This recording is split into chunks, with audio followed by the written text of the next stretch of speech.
70 millions d'euros ont été débloqués par la ministre de la Santé, Agnès Buzyn. Mesure d'urgence, précise la ministre, en attendant de repenser plus globalement le système et pour faire face aux difficultés estivales. Est-ce que le gouvernement pouvait faire plus dans l'immédiat pour répondre à cette colère ? À ce stade, je crois que c'est juste de l'aumône, c'est même un pansement sur une jambe de bois. Et quand on met ces 70 millions par rapport aux coupes qui ont été faites dans le budget des hôpitaux ces dernières années, rien que cette année en 2019, plus de 600 millions d'euros. L'année d'avant, en 2018, c'est près d'1 milliard d'euros. Donc 70 millions, c'est vraiment une goutte d'eau dans un océan, d'hôpitaux qui sont complètement à l'agonie. Ça a été décrit très bien par votre intervenante sur le plateau. Ils sont ces hôpitaux qui sont en assistance respiratoire, en asphyxie totale et pour lesquels il faut redonner bien plus d'oxygène.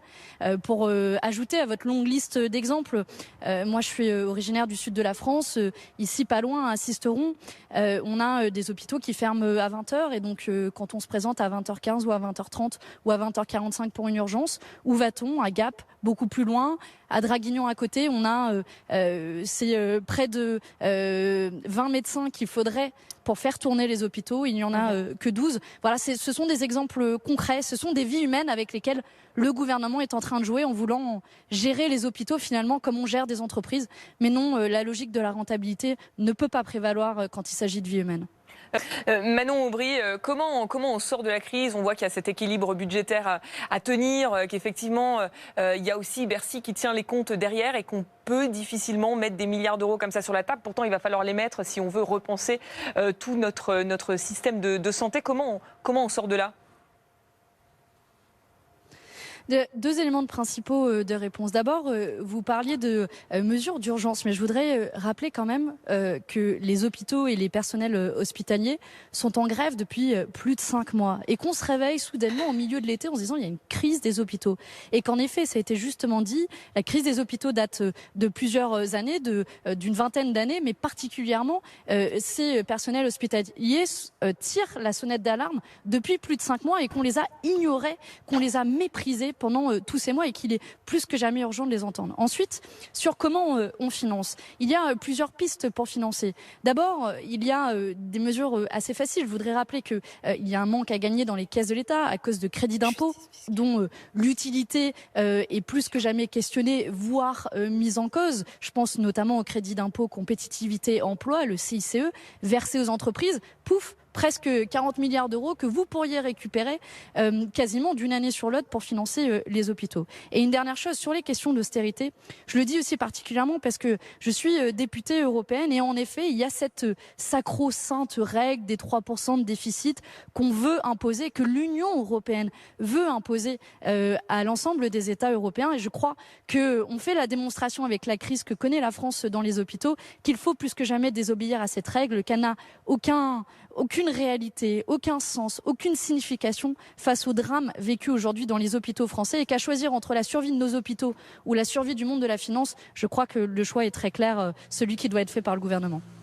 Merci Manon Aubry, vous restez avec nous. Merci beaucoup Loane Brunet d'avoir été ce soir sur BFM TV pour faire un point sur la situation aux urgences, conflit qui se durcit dans un contexte social toujours tendu. Pour preuve, ces attaques contre les permanences La République En Marche qui se multiplient. Dernière en date, la nuit dernière à Paris, les locaux de Stanislas Guerini, le délégué général du parti, ont été pris pour cible. Des graffitis ont été tagués sur la façade avec notamment l'inscription CETA, cet accord de libre-échange controversé entre l'Union européenne et le Canada. Ça porte à 14 le nombre de permanences vandalisées en l'espace de 10 jours. Manon Aubry, est-ce que la colère justifie les moyens employés ? Non, vous savez, la colère ne justifie jamais aucune violence et nous avons toujours été très clairs à la France Insoumise sur le sujet. Par contre, je me permets de signaler cette indignation à géométrie variable. J'aimerais bien que les députés de la majorité fassent preuve de la même indignation quand on a un rapport de l'IGPN plus que discutable sur l'issue tragique à Nantes avec la disparition de Steve. J'aimerais que cette indignation aussi soit la même quand il s'agit de violences violences policières que nous n'avons eu cessé de dénoncer pendant tous les mois de mobilisation des Gilets jaunes. Et donc, on ne peut pas se voir l'ensemble des députés En Marche comme un seul homme se lever en dénonçant ces violences qui sont de la violence de part et évidemment d'autre en démocratie, et ne pas...